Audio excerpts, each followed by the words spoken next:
तो व्यास नंदन सुखदेव जी कहते हैं कि राजन, यशोदा को जो गति 100 साल बाद मिलने वाली है, भगवान ने पूतना को वो गति आज प्रदान कर दी। बोलिए वृंदावन बिहारी लाल की, राधा रानी सरकार की जय। ऐसा भाव, क्योंकि भगवान तो भक्त वत्सल है। अब लेके आए, स्नान करवाए, झाड़ा लगाया, टीका लगाया, धीरे धीरे ग्वाल गोपी सब भगवान को देखते। कंस ने सोचा पूतना मारी गई है, हो ना हो जो मेरा काल ही है जो मुझे मारने आया। तृणावृत से कहा कि तुम जाओ और जाकर उस बालक को खत्म करो। भगवान 6 महीने के हो गए। जब करवट बालक जब करवट लेता है तो एक रस्म होती है, उस रस्म की तैयारी चल रही थी। भगवान को झूले में डाल के सब लोग उसमें लगे थे। तृणावृत मतलब जो घूमता है, गोल गोल जो हवा का झोंका आता है, नहीं है। ऊपर तो गए लेकिन हाथ से उसका गला दबाया और उसका भी गोविंदाए नमो नमः। बोले वृंदावन बिहारी लाल की। तृणावृत को अभी अंत हो गया। अब यशोदा जी सुबह उठती, भगवान को स्नान करवाती। बड़ा मातृत्व है यशोदा। भोलेनाथ ने समाधि में देखा कि भगवान का जन्म हो चुका है, हमें दर्शन को जाना चाहिए। तो कहा मैं अब गोकुल जाऊंगा। भोले आ रहे हैं गोकुल। सर्पों गले में डले हैं, बागांबर पहने हैं, बड़ा अद्भुत वेश महादेव का। और जाके दरवाजे पे खड़े हो गए। कहा अलख निरंजन, कहा माता माता। यशोदा जी तो कृष्ण की सेवा में थी, कृष्ण जी को वहीं छोड़ा और आ गई दरवाजे पे। कहा बाबा जी कहाँ से आना हुआ है? कहा हम बनारस से आ रहे हैं। कहा बनारस? कहा वो तो भोलेनाथ की नगरी है। गोस्वामी जी लिखते भी हैं, विश्वनाथ ममनाथ पुरारी, विश्वनाथ पुरारी, विश्वनाथ ममनाथ पुरारी, विश्वनाथ पुरारी, तिरुवन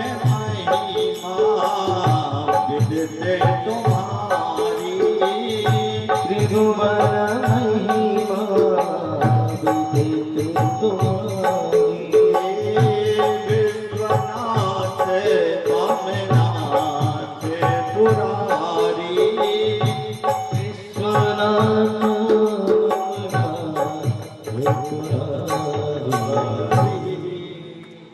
कालक निरंजन, हम बहुत दूर से आए हैं माता, हमने सुना है आपके यहाँ लाला हुआ है। कहा बाबा जी सही सुना है। तो कहा आपको भिक्षा दे दें? कहा हमें भिक्षा नहीं चाहिए।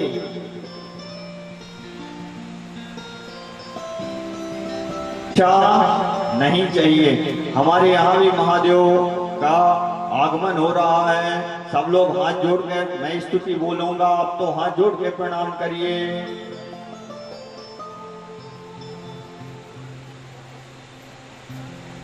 ओम वंदे देवी उमापतिं सुरगुरुं, वंदे जगत्कारणं, वंदे पन्नगभूषणं जगधरं। हमें कुछ नहीं चाहिए, क्योंकि महादेव से बड़ा संतोषी कोई हो ही नहीं सकता। सबको सब कुछ दे डाले और आप फंसे वीराने में।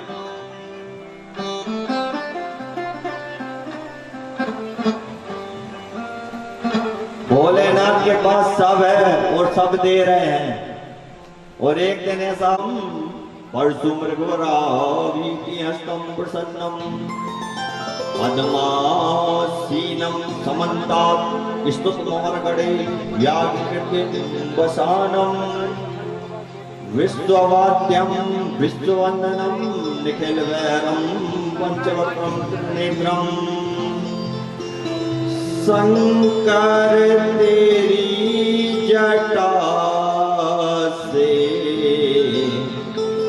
निकली है गंगे धारा, शंकर तेरी जटा से निकली है गंगे धारा, शंकर तेरी जटा से निकली है गंगे धारा, निकली है गंगे धारा।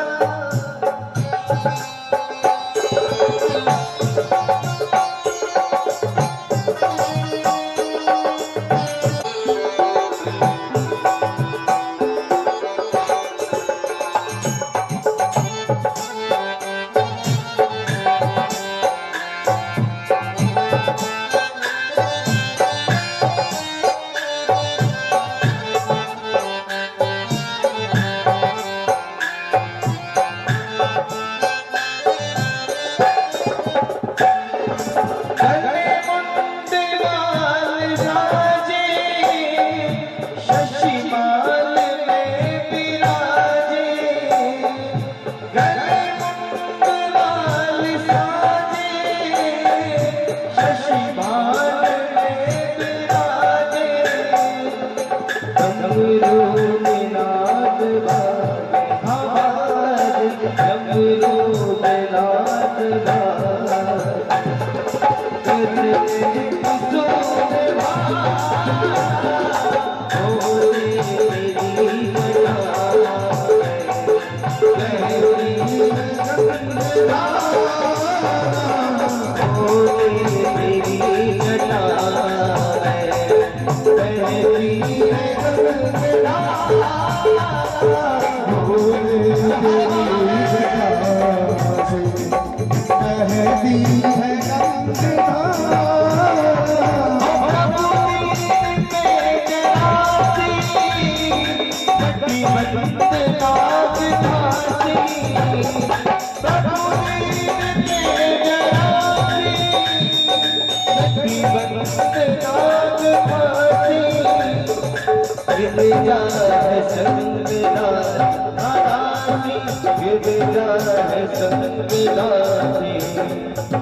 भक्तों के दुख है हारे, भक्तों के दुख हारे।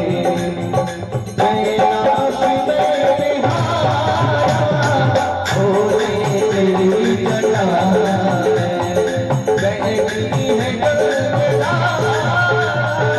भोले तेरी जटा बहती है गंगा।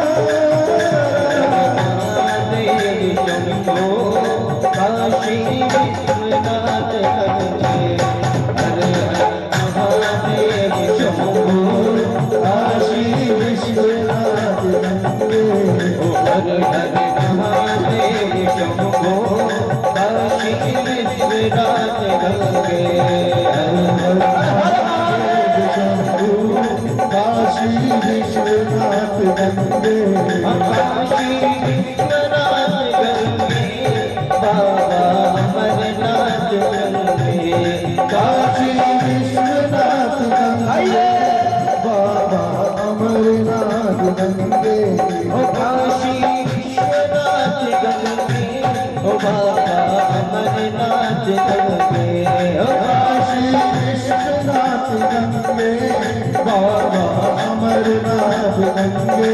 ऐसे नहीं बताइए हर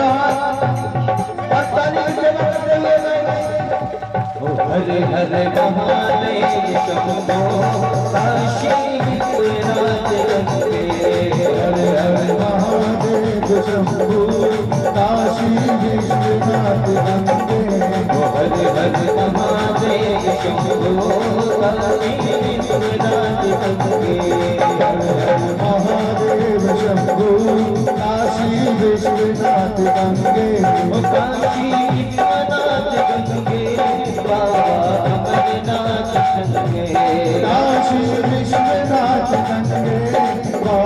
अमरनाथ गंगे काशी विश्वनाथ गंगे बाबा अमरनाथ गंगे काशी विश्वनाथ गंगे बाबा अमरनाथ गंगे काशी विश्वनाथ गंगे बाबा अमरनाथ गंगे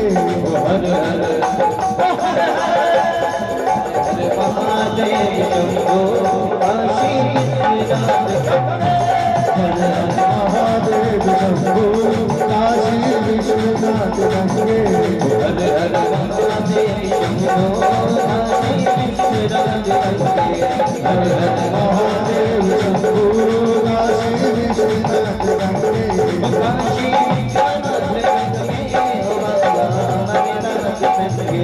काशी विश्वनाथ गंगे बाबा अमरनाथ गंगे काशी विश्वनाथ गंगे बाबा अमरनाथ गंगे काशी विश्वनाथ गंगे बाबा अमरनाथ गंगे काशी विश्वनाथ गंगे बाबा अमरनाथ गंगे हर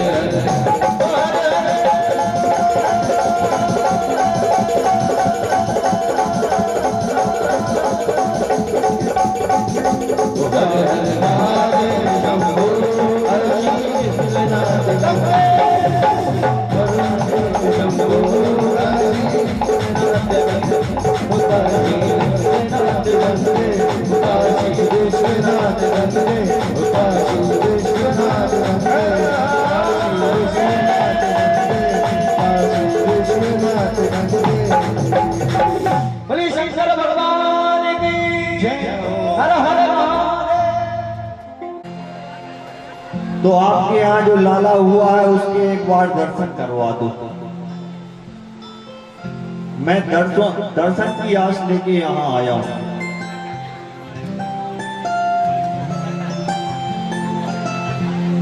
तो मैया यशोदा शंकर जी से क्या कहती हैं कि बाबा तुम्हारे गले में ये इतने बड़े सांप हैं कि जब हमें देख के डर लग रहा है तो उतना नन्हा सा बालक हमारा डर जाएगा। तुम्हें जो चाहिए वो तुम हमसे ले लो, लेकिन लाला को मैं यहाँ लेके नहीं आऊंगी। बोले वृंदावन बिहारी लाल की, राधा रानी सरकार की जय। कहा बाबा जी, ऐसे बाबा जी रोज आते हैं और रोज आते हैं और रोज जाते हैं। कहा तुम्हें जो चाहिए वो मैं तुम्हें दूंगी, पर लाला के दर्शन में तुम्हें नहीं कराऊंगी। तो कहा माता जी हमें सिवा दर्शन के और कुछ चाहिए भी नहीं। तो कहा बाबा जी ये बढ़ रही हैं बिच्छू और सांप आपके गले में हैं, इन्हें देख के हमें डर लगता है। तो हमारा जो लाला है वो तो अभी छोटा सा बालक है, वो तो डर जे है, इसलिए हम लाला के दर्शन नहीं करवाएंगे। शिव जी ने कहा माता जी मैं बहुत दूर से आया हूं और मैं आपके लाला के दर्शन किए बिना यहां से नहीं जाऊंगा, मैं दर्शन करके ही जाऊंगा। तो यशोदा रानी कहती हैं ना लेनी है तो लो, नहीं तो आगे के घर जाओ बाबा जी। तो महादेव कहते हैं कि मैया मैं योगी हूं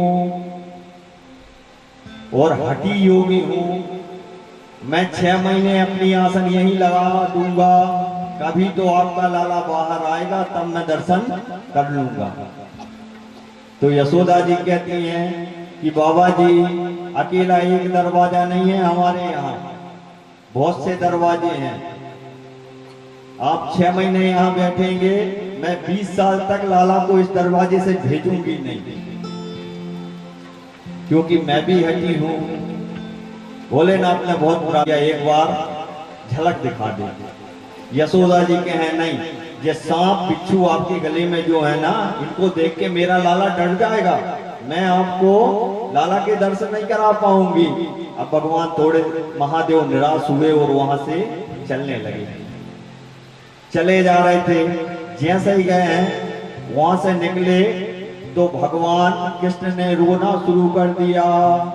इतना रो रहे हैं, इतना रो रहे हैं। यशोदा जी अंदर आई कि अभी तो अच्छा था, अब क्या हो गया, इतना क्यों रो रहा है। बहुत प्रयास किया कि शांत हो जा, लेकिन भगवान शांत होने वाले नहीं थे। एक गोपी आई, कहा यशोदा रानी सुबह से कोई आया था क्या? कहा आज तो ऐसा कोई नहीं आया, क्योंकि आना जाना तो लगा ही है, तो किसी की नजर लग गई होगी तब रो रहा है। नजर का बड़ा खेल है।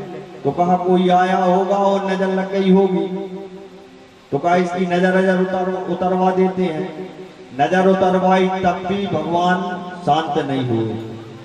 तो कहा अच्छे से बताओ ना कौन आया था। तो यशोदा जी कहती हैं एक बाबा जी आए थे, और इतना हठी बाबा था कि वो लाला के दर्शन करने के लिए आया था। तो गोपी कहती है कि हो ना हो वो जादू टोना जानता होगा, कुछ जादू कर गया है, इसलिए लाला जो है वो शांत नहीं हो रहा, रोते ही जा रहा है, रोते ही जा रहा है। तो कहा क्या करें? तो कहा ज्यादा दूर नहीं गए होंगे, यहां से जाओ और जहां वो मिले उन्हें लेके आओ। वो गोपी जाती है महादेव के पीछे, भगवान वट वृक्ष के नीचे बैठे हैं समाधि लगा कर, क्योंकि गोकुल से बिना दर्शन किए तो जाना ही नहीं है, कैलाश से आए हैं। गोपी जाके कहती है कि बाबा जी हमारी यशोदा रानी आपको बुला रही है। तो भोले बाबा कहते हैं कि हमने इतनी हट की थी, लाला के दर्शन करवाए नहीं हैं, अब क्यों बुला रही हैं? तो कहा बुला रही हैं, आपको चलना पड़ेगा। अब भोलेनाथ को थोड़ी प्रसन्नता हुई कि चलो, फिर वो ने कृपा की हमारे ऊपर। महादेव आए,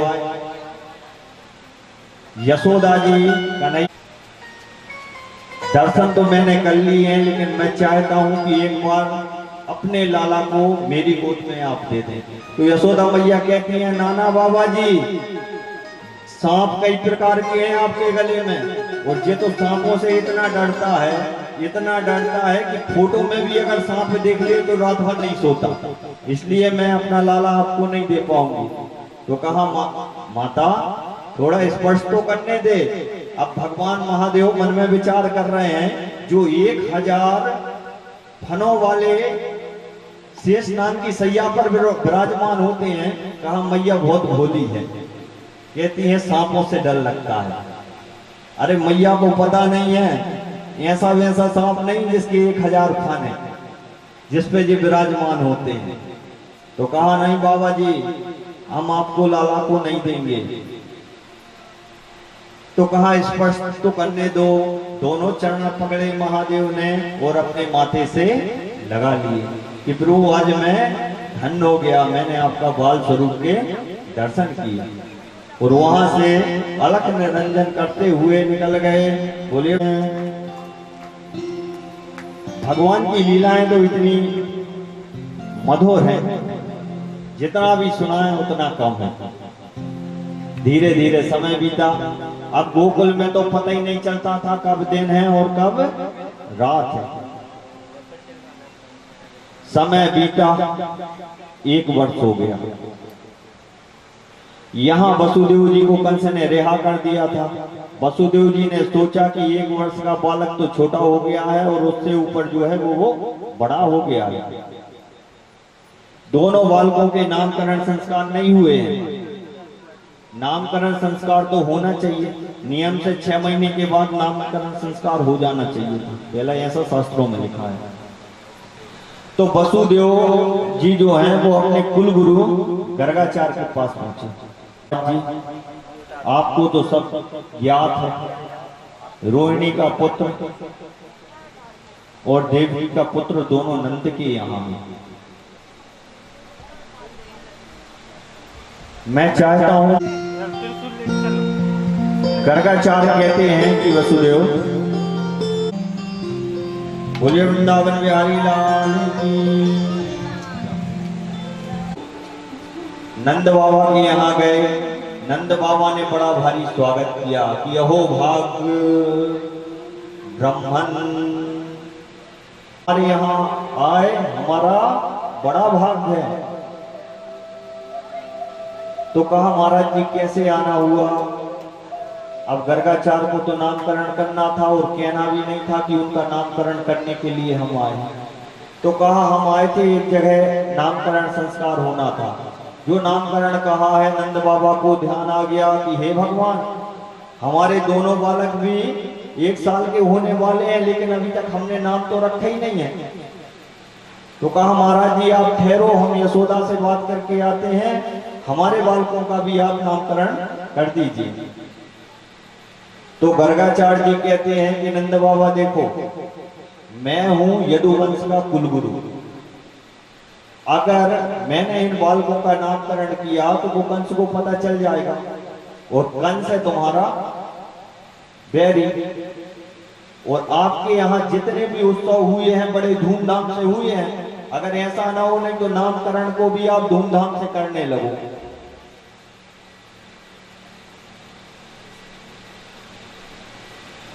तो कहा अगर नामकरण करना है तो सूक्ष्म रूप में, छोटे रूप में आप नामकरण कर सकते हो। तो कहा महाराज जी चिंता मत करिए, गौशाला में बैठ के आप नामकरण कर देना, पर हमारे बालकों का नामकरण जो है वो आपके माध्यम से होगा। बोले वृंदावन बिहारी लाल की। यशोदा के पास पहुंचे नंद बाबा, कहा सुनो, हमारे यहाँ बहुत बड़े ज्योतिषी हैं गर्गाचार्य, जिनने ज्योतिष संहिताएं लिखी हैं। कहा वो आए हैं और मैं चाहता हूं कि हमारे दोनों बालकों का नामकरण जो है वो उनके द्वारा हो। यशोदा जी कहती हैं ठीक है, पर पता नहीं, कहा बाबा वैरागियों का आजकल कोई भरोसा नहीं है, कौन है कैसा है, पहले हम परीक्षा लेंगे, इसके बाद ही हम अपने बालकों का नामकरण करवाएंगे। तो कहा ठीक है, सुबह पूरी तैयारी रखना, कल ही नामकरण संस्कार होगा। यशोदा जी ने सोचा कि परीक्षा कैसे लूं, तो रोहिणी से कहा कि मेरा जो लाला है वो आप लेके बैठना और आपका जो लाला है वो मैं लेके बैठूंगी। देखते हैं कितने बड़े ज्योतिष हैं, अगर इनने सही सही बताया तो नामकरण करवाएंगे, नहीं तो किसी और को बुलाएंगे। बोलिए वृंदावन बिहारी लाल की, जोर से जयकारा लगाइए, राधे राधे। सुबह गौशाला में पूरी तैयारी हुई। यशोदा जी बैठ गई रोहिणी के पुत्र को लेके, और रोहिणी मैया जो थी वो भगवान को लेके बैठी। गर्गाचार्य जी आए, पूजन की, और जैसे ही नजर कन्हैया पे पड़ी है, नजर जैसे ही कन्हैया पे गई है, समाधि 2 प्रकार की होती है। समाधि 2 प्रकार की होती है, एक होती है ध्यान समाधि और एक होती है त्राटक समाधि। त्राटक समाधि में आंख और मुंह खुले रहते हैं और समाधि लग जाती है, ध्यान में आंखें बंद होती हैं। गर्गाचार्य जी ने जैसे ही प्रभु को देखा और त्राटक समाधि लगा ली, मुंह खुला है, आंखें खुली हैं। अब यशोदा मैया बहुत देर से देख रही। कहा बाबा जी बाबा जी। अब बाबा जी यहाँ हो तो बाबा जी बोले, क्योंकि जहां साक्षात ब्रह्म के दर्शन गर्गाचार्य कर रहे हैं, ना बोलने की अवस्था है, ना पलक झपकाने की हालत है। बहुत देर हो गई। यशोदा मैया कहती हैं कि नंद बाबा भी पता नहीं किस किस को लेके आ जाते हैं। हमें ऐसा लग रहा है बाबा जी गोविंदाय नमो नमः तो नहीं हो गए। मुंह खुला है, आंखें हिल नहीं रही है। हिला डुला के देखा, कहा बाबा जी क्या हुआ। अब जब हिलाया तो बाबा जी थोड़ी होश आई। जैसे ही भगवान के ऊपर, तो कहा आज मैं बता ही देता हूं कि ये कोई साधारण बालक नहीं है, ये साक्षात परमात्मा है। तो विचार कर रहे थे, इतने में भगवान ने कहा गर्गाचार्य जी, गुरु के कुल गुरु भी गर्गाचार्य है। कहा गुरु जी अगर आपने इनसे कह दिया कि हम भगवान हैं, और भगवान की स्थिति आपको पता ही है, गोदरेज में बैठे हैं भगवान, भगवान गोदरेज में बैठे हैं। तो कहा हमें पुत्र ही रहते हो गुरु जी, हमें भगवान बनने नहीं आए, हम यहाँ माता जी को कुछ नहीं बताना। कहा भगवान अगर बना दिए तो हमने भगवान की स्थिति देखी है। चिरौंजी का भोग लगता है, हम माखन मिश्री खाने के लिए आए हैं। भोग में शक्कर चिरौंजी लगते हैं, 3 दिन तक भोग भी नहीं लगता। भगवान की ऐसी स्थिति है। तो कहते हैं हमें भगवान मत बनाओ, हम तो बालक बन के आए हैं और माखन मिश्री खाने के लिए आए हैं। गर्गाचार्य ने कहा धन्य प्रभु आप और आपकी लीला। अब यशोदा जी ने कहा हमने सुना है आप बहुत बड़े ज्योतिषी हो। कहा आपने सही सुना है। तो कहा बताओ। गर्गाचार्य ने कहा कि जो रोहिणी की गोदी में है वो आपका पुत्र है, और जो आपकी गोदी में है वो रोहिणी का पुत्र है।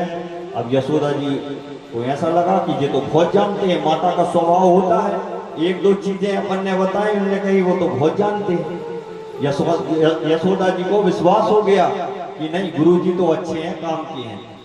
इन्हें देखो बिना ही देखे बता दिया कौन किसका पुत्र है।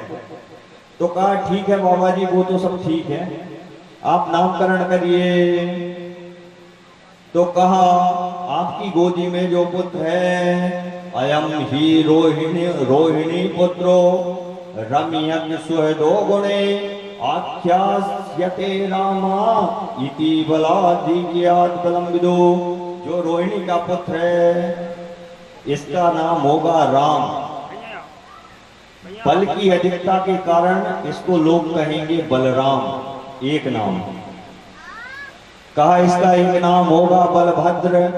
भद्र मतलब कल्याण करना, जो समाज का कल्याण करेगा और पूरे समाज को एकत्रित करेगा, इसलिए इसका एक नाम होगा बलभद्र। और कहा संकर्षण के माध्यम से इसका जन्म हुआ है, इसलिए इसका एक नाम होगा संघर्षण। ऐसा भगवान बलराम जी का दाऊ का नामकरण हुआ। और अब कहते हैं बाबा जी जो ये रोहिणी की गोदी में जो है ये तो परमात्मा एक नहीं, इनके अनेक नाम हैं। अब मैं क्या बताऊं, अलग अलग कल्पों में अलग अलग युगों में जब आते हैं तो इनका रंग जो है वो अलग अलग होने लगता है। पहले श्वेत रूप में आए थे, फिर पीले रूप में आए थे, फिर लाल रूप में आए थे, द्वापर में ये कृष्ण काले रूप में आए हैं, इसलिए इनका नाम होगा कृष्ण, गोविंद, माधव। कितने नाम होंगे। और सुनो तो माता जी एक बात और है, ये चोर होगा। अब माता ने जैसे ही सुना कि बाबा जी कुछ भी मत बोलो, अभी छोटा ही है हमारा बालक, आप कहते हो चोर होगा, कैसा चोर होगा। माता ऐसा वैसा चोर नहीं होगा, ये चित्त को चुराने वाला चोर होगा। इस प्रकार भगवान का नामकरण वहां गर्गाचार्य जी ने किया। कहा जो ऋषियों के हृदय को भी चुरा ले, इतना बड़ा चोर होगा। नामकरण हुआ। धीरे धीरे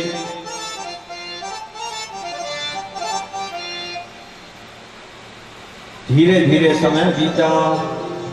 भगवान बड़े हुए, घुटमन चलने लगे। चले तो मैया यशोदा उन्हें पकड़ के लेके आए, थोड़ा सा माखन दे दे। माखन देने के बाद मैया उनका श्रृंगार करें, उनकी कमर में करधनी बांधे। बोले वृंदावन बिहारी लाल की, राधा रानी सरकार की जय।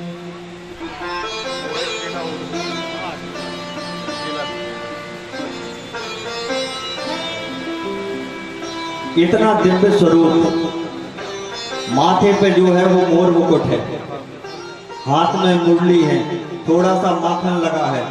घर से बाहर निकले तो गोपियां देखने के लिए तैयार हैं।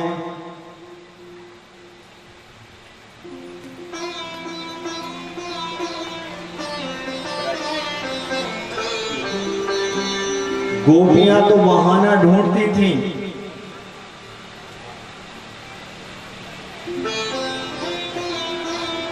कि कब लाला के दर्शन हो जाएं, ऐसा माखन लेके आए, भगवान दौड़ते दौड़ते उनके पीछे लग जाएं। जब पीछे लगे तो एक कवि ने लिखा है, शेष महेश गणेश दिनेश सुरेश हो जाहि निरंतर ध्यावे, ताहि अखंड अनंत अनादि अभेद अभेद सुवेद बतावे। नारद से सुख व्यास रहे, पचिहारी को पुनि पार न पावे। और ताई अहीरी की छोहरियां, छचिया बरी छाछ पे नाच नचावे। थोड़ी सी छाछ पे भगवान दिन भर नृत्य करते रहते थे। अब थोड़े से बड़े और हुए, घर से बाहर निकलने लगे। घर का माखन ठीक नहीं लगता तो यहाँ वहां से गोपियों के घर जाने लगे। पूरी मंडली बना के तैयार कर ली, कभी इसके घर कभी उसके घर। कितना अनुपम दृश्य है। यहाँ व्यास नंदन सुखदेव जी परीक्षित से कहते हैं कि महाराज सावधान, अगर इस छवि को आपने एक बार मन में बिठा लिया तो कन्हैया कभी निकलने वाला नहीं है। क्या हुआ, एक दिन चोरी की, एक गोपी हाथ पकड़ के ले गई, यशोदा से शिकायत कर दी कि मैया आपका जो लाला है वो हमारे घर गया था और इसने हमारी मटकी फोड़ दी और माखन खा लिया। मैया ने बहुत डांटा कि कन्हैया अपने घर में माखन की कमी नहीं है, तुमने क्यों मटकी फोड़ी? तो कहा मैया ये झूठ बोल रही है, मैंने माखन नहीं खाया। अब भगवान ने सोचा कि सबसे पहले इसी गोपी को देखना है। सब अपने मित्रों को बुलाया, कहा आज कुछ हो जाए, इसके घर हम चोरी करें खाएंगे। गोपी भी चतुर थी, क्योंकि पेट की ऋचाएं जो थी वो बाल गोपियां जो बन के आए थे। गोपी ने सोचा कि कन्हैया हो ना हो आज रात में फिर से आएगा। सीका जो होता है उसमें मटकी रखी, मटकी में बांध दी घंटी कि अगर कन्हैया रात में आएगा तो निश्चित ही घंटी बजेगी। सब अपने मित्रों को इकट्ठा किया।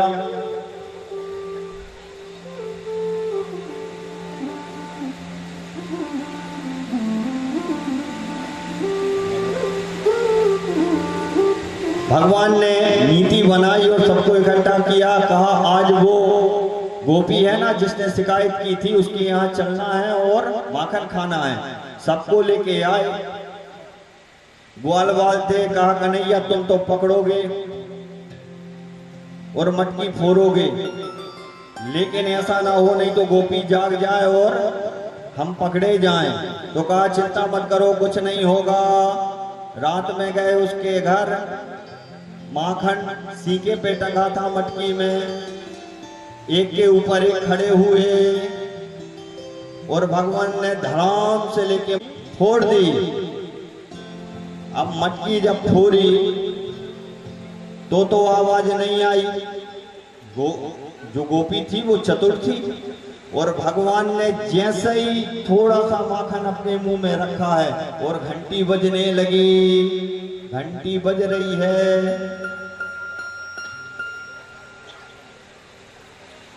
घंटी इतनी बजी, भगवान कहते हैं घंटी तुम क्यों बज रही हो? हमारे बाल कृष्ण भी मटकी फोड़ रहे हैं। बोलिए वृंदावन बिहारी लाल की, बाल कृष्ण लाल की जय। बोले माखन चोर भगवान की जय। अरे छोरा ग्वाल को, छोरा ग्वाल को, अरे चोरी चोरी माखन खाई गयो रे वो तो छोरा ग्वाल को। चोरी चोरी माखन खाई गयो रे वो तो छोरा ग्वाल को। चोरी चोरी माखन खाई गयो रे वो तो छोरा ग्वाल को। छोरा ग्वाल को, छोरा ग्वाल को, छोरा ग्वाल को, छोरा ग्वाल को, छोरा ग्वाल को, छोरा ग्वाल को, छोरा ग्वाल को, छोरा ग्वाल को। चोरी चोरी चोरी चोरी चोरी चोरी माखन खाए गयो रे वो छोरा ग्वाल को। चोरी माखन खाए गयो रे वो छोरा ग्वाल को। चोरी चोरी माखन खाए गयो रे वो छोरा ग्वाल को। चोरी चोरी माखन खाए गयो रे वो छोरा ग्वाल को।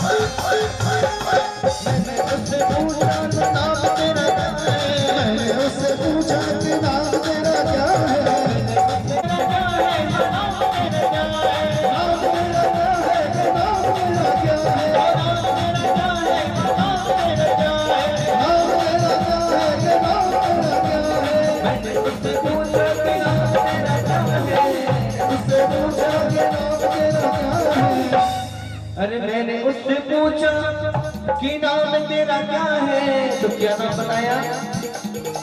क्या नाम बताया? ऐसे उठा दो हाथ और मिला लो ताली वाला किसने चले गए रे वो तो छोरा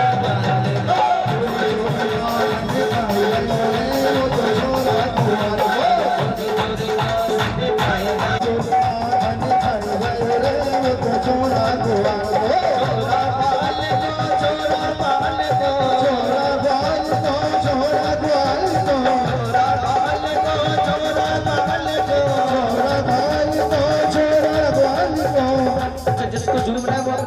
खड़े होकर झूम सकते हैं।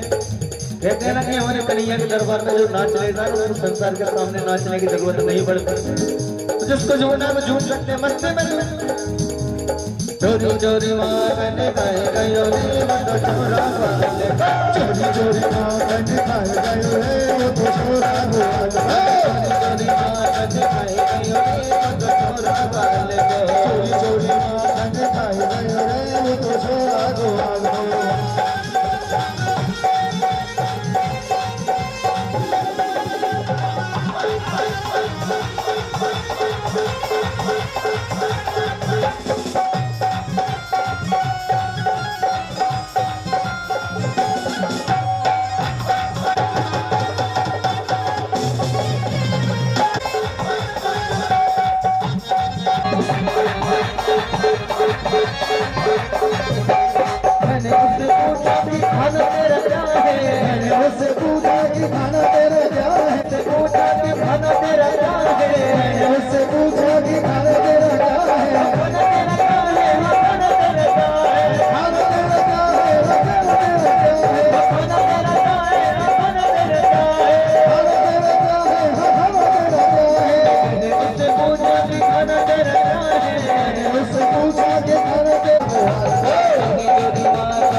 हमारे कन्हैया का नाम कौन सा है?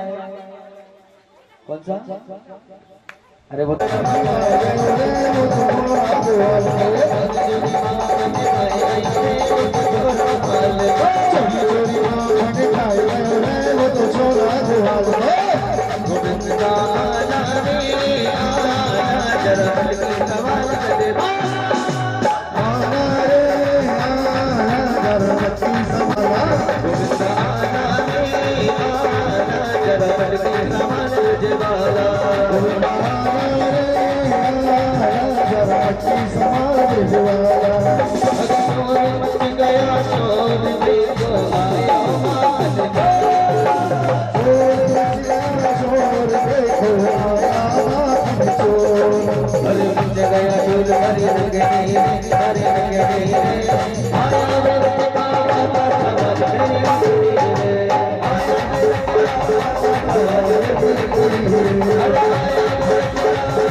भगवान की जय हो।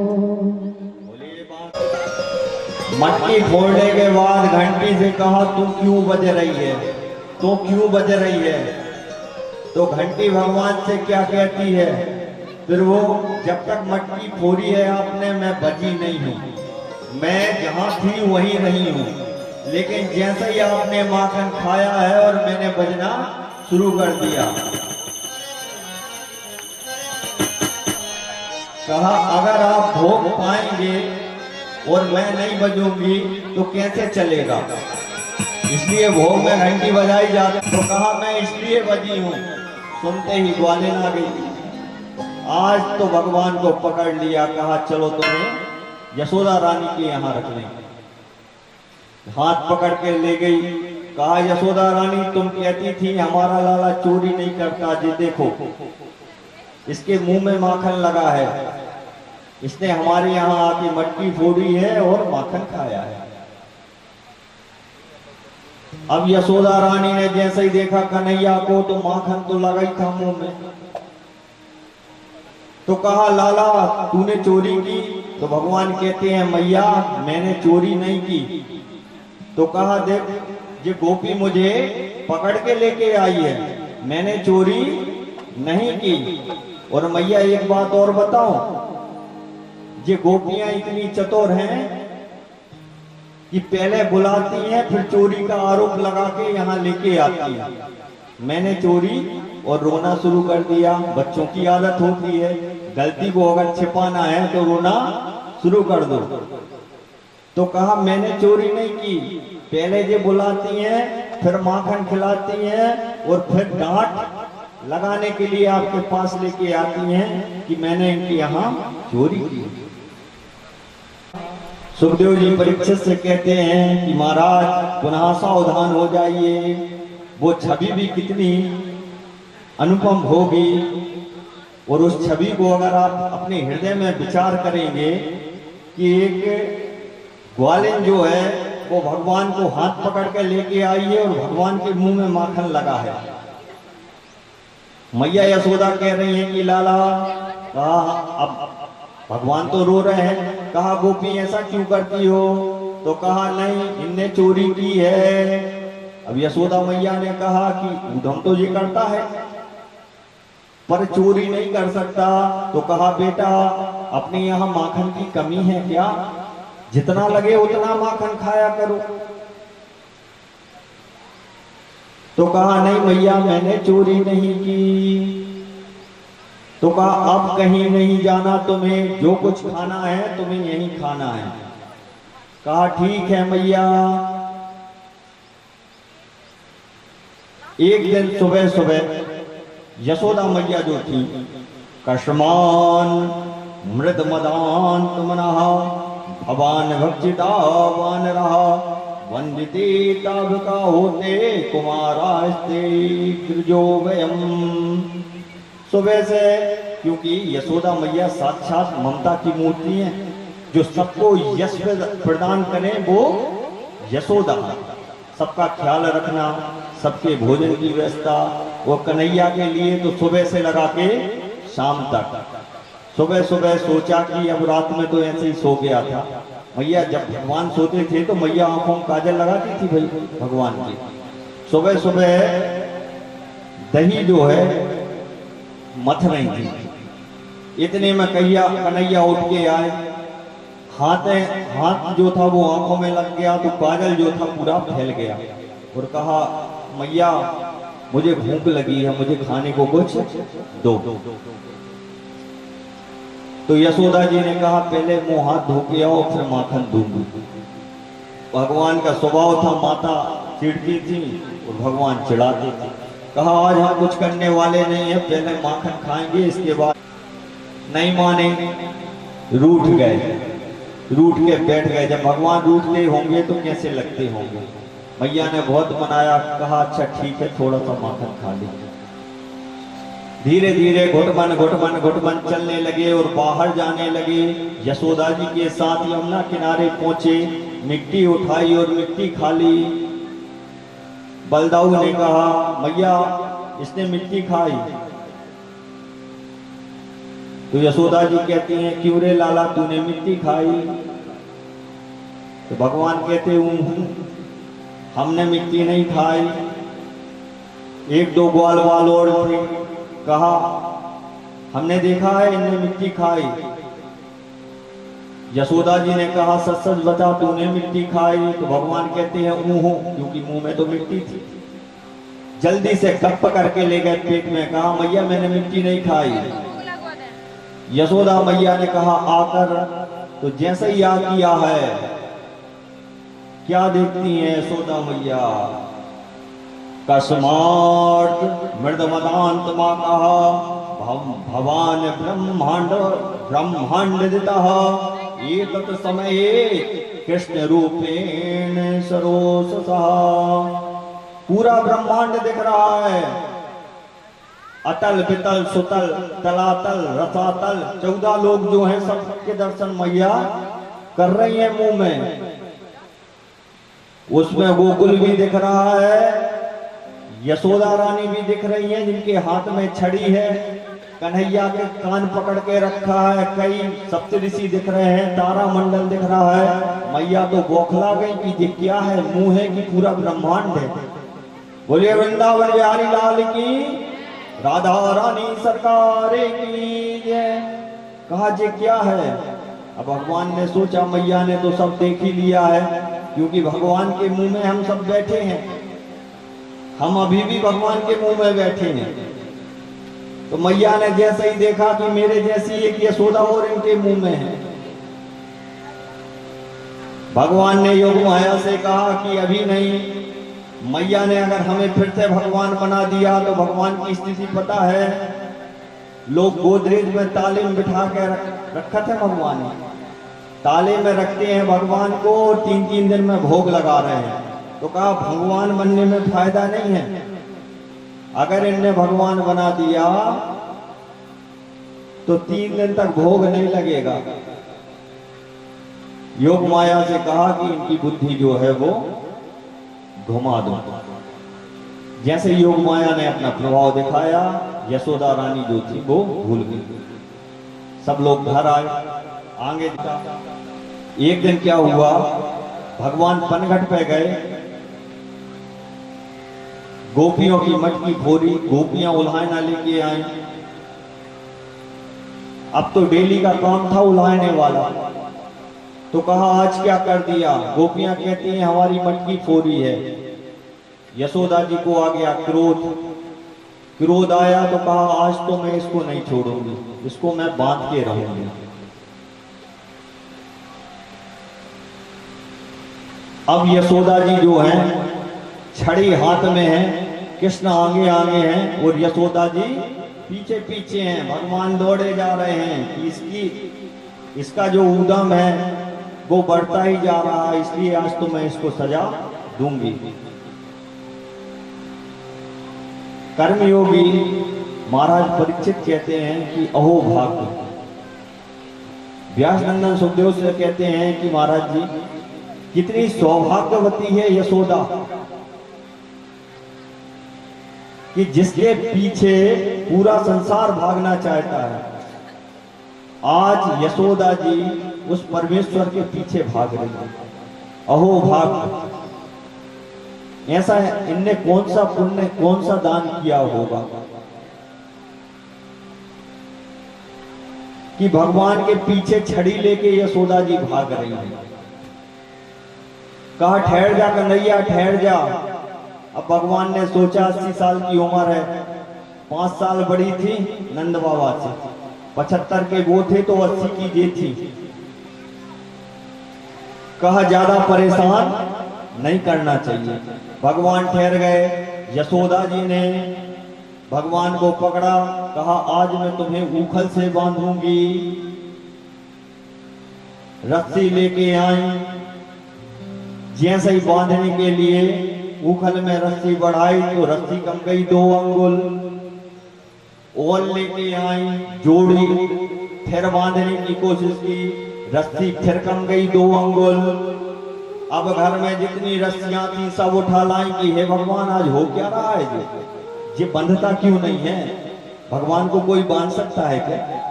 कोई बांध सकता है भगवान को? कोई नहीं बांध सकता। रस्सी लेके आए और 2 अंगुल कम। अब भगवान ने सोचा कि मैया बहुत ज्यादा परेशान हो गई। देखिए अगर भगवान को बांधना है, ये सूत्र है जीवन का सूत्र। अगर भगवान को बांधना है तो भक्ति ही भगवान को बांध सकती है।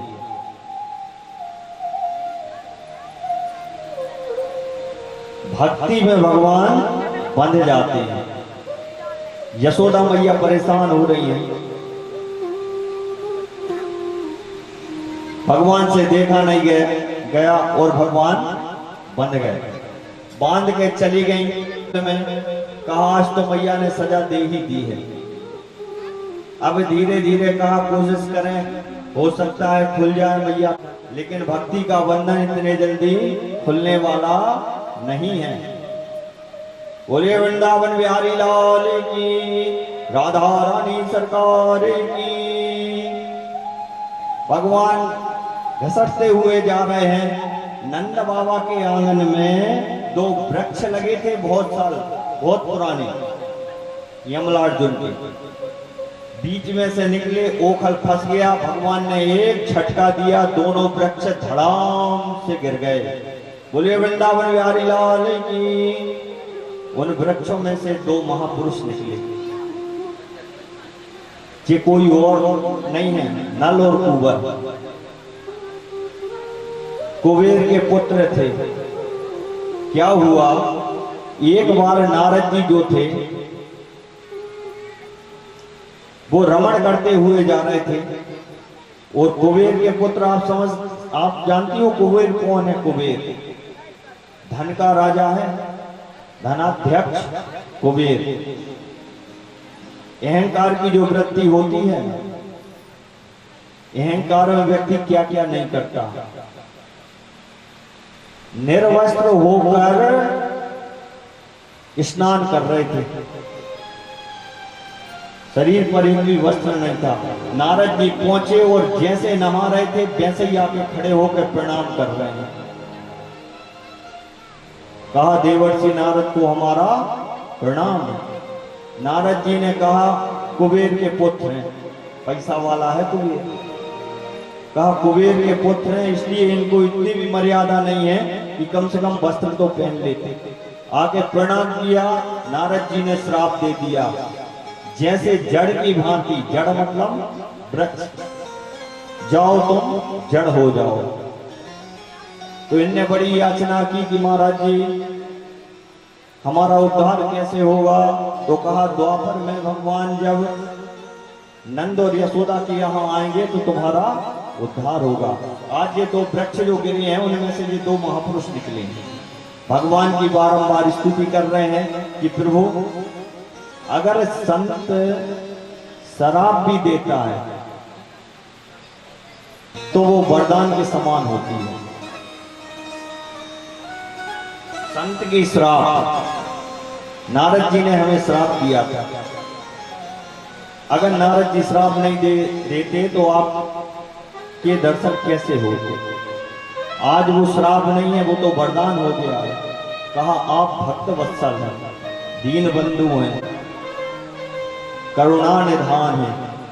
आपने हमारे ऊपर उपकार किया, जो इतने वर्ष से हमें श्राप लगी थी उससे हमें मोक्ष दिला दिया। इतना बोलकर वो चले गए। यहाँ यशोदा जी दौड़ी दौड़ी चली आ रही हैं। कहा हे भगवान मेरी मति मारी गई थी, क्या जरूरत थी, अगर मैं उसको नहीं बांधती लाला को तो पता नहीं अगर आज वृक्ष ऊपर गिर जाते तो दिक्कत हो जाती। नंद बाबा आए, कहा यशोदा तुमने लाला को क्यों बांधा होगा। तो कहा हमारी मति मारी गई थी इसलिए हमने इनको बांध दिया। धीरे धीरे समय और बीता। नंद बाबा के कुछ भाई थे जिनका नाम है घनानंद।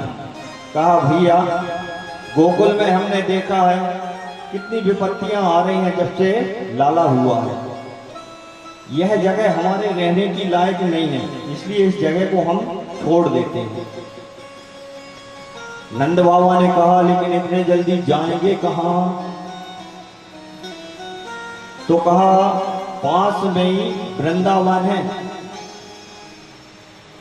वहां गोवर्धन पर्वत भी है जहां गाय जो है वो चढ़ सकती हैं, और यमुना जी के किनारे पे है, तो किसी प्रकार की दिक्कत नहीं है। तो नंद बाबा ने सोचा कि बात तो सही है, हमें अभी यह स्थान छोड़ देना चाहिए। ग्वाल बाल सब तैयार हुए। कितना प्रेम होगा ग्वाल बालों में। बात कन्हैया की थी इसलिए अपने गांव को छोड़ने को भी तैयार हो गए। गाड़ियों में अपना सामान भरा, सबने तैयारी की और गोकुल छोड़ के सब लोग पहुंच गए वृंदावन। जो तुलसी का वन है वो वृंदावन बड़ी सुंदर जगह है जहां चारों तरफ हरे हरे वृक्ष है, यमुना जी बह रही हैं, गोवर्धन पर्वत है।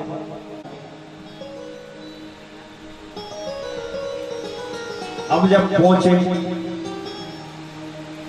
तो सबने कहा जगह तो ठीक है, यहाँ गाय की व्यवस्था भी हो जाएगी और हमें किसी प्रकार का कोई कष्ट भी नहीं होगा। एक दिन खेलते खेलते यमुना जी को भगवान ने देखा तो यमुना का जल जो था वो काला हो गया था। भगवान समझ गए कि इसमें कालिया नाग है जो यमुना को दूषित कर रहा है। उस जल को पी के हमारी गाय जो है वो अब लेकिन विचार ये कर रहे हैं कि इसको यहाँ से भगाया कैसे जाए, भगा भी नहीं पा रहे हैं। तो भगवान ने तरकीब निकाली। स्वामातु स्वन्नगात्राया कालिका देया परस्परा दृष्ट्वा परिश्रम कृष्णा कृपया शीत स्वावंदने। तो कहा मैं ऐसा क्या करूं जिससे इस कालिया को यहां से मैं निकाल सकूं। आज सब ग्वालों को बुलाया भगवान ने और कहा सुनो आज गेंद खेलने चलेंगे। गेंद तो ग्वालों ने कहा ये तो बहुत अच्छी बात है, हम तो हमेशा गेम खेलने के लिए जाते हैं, लेकिन सुनो हमारे बलराऊ जी को कोई बताएगा नहीं, बलराम को बताएंगे तो पूरा खेल बिगड़ जाएगा। कहा कोई बोलेगा नहीं बलराऊ से, सबने कहा कि कोई बलराम को बताएगा नहीं। सब आ गए यमुना किनारे, बाल खेल रहे थे, भगवान ने उठा के ऐसी फेंकी बाल की जाके पड़ी यमुना में, और जब यमुना में बाल गई, मधुमंगल की बाल थी। मधुमंगल ने कहा कन्हैया देखो एक ही बाल थी और तुमने यमुना में फेंक दी। तो सब ग्वाल बाल कहने लगे कोई दूसरी बाल ले लेना।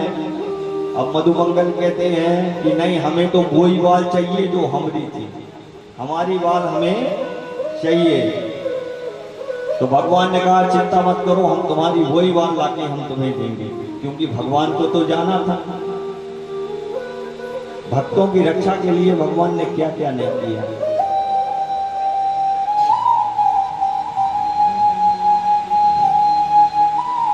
कदम के वृक्ष पे चढ़े भगवान और यमुना जी में छलांग लगा दी, कूद गए। अब जैसे ही कूदे तो सब ग्वाल वाल विचार कर रहे हैं कि बाल तो मिल जाती, लेकिन यह यमुना में जो है वो बड़ा भारी एक विषैला सर्प रहता है, पता नहीं अब कन्हैया लौटेगा कि नहीं लौटेगा। भगवान जैसे ही कूदे हैं और पहुंच गए नीचे, तो उस समय कालिया तो सो रहा था, लेकिन वो उसकी पत्नियां थी। कहा कितना सुंदर बालक है, पता नहीं भूल से आ गया क्या। कहा बेटा तुम कहां से आ गए। तो कहा हम कालिया से मिलने आए, भगवान ने कहा। तो कहा बेटा अगर जान की कीमत समझते हो तो यहाँ से तत्क्षण चले जाओ, अभी वो सो रहे हैं, अगर जाग गए तो फिर यहाँ से नहीं जाने देंगे। तो कहा नहीं हम तो मिलके ही जाएंगे। इतने में कालिया उठ गया। कालिया की जो पत्नियां हैं ना, उनके अंदर मातृत्व भाव जागृत हो गया था जैसे ही भगवान को देखा है, का कितना प्यारा बच्चा है। अगर नींद खुल गई तो निश्चित ही इसकी मृत्यु पक्की है। भगवान ने देखा कालिया को, कालिया की आंखें खुली और क्या देखते हैं कि ये कोई बालक है। और आश्चर्य की बात तो ये है कि ये जिंदा यहाँ तक आ कैसे गया। भगवान ने कालिया से कहा कि देखो कालिया तुम यह स्थान छोड़ दो। तो कहा क्यों छोड़ दें। तो कहा तुम्हारे अंदर जो विष है वो विष पूरी यमुना जी में घुला हुआ है। गाय पानी पीती है और वो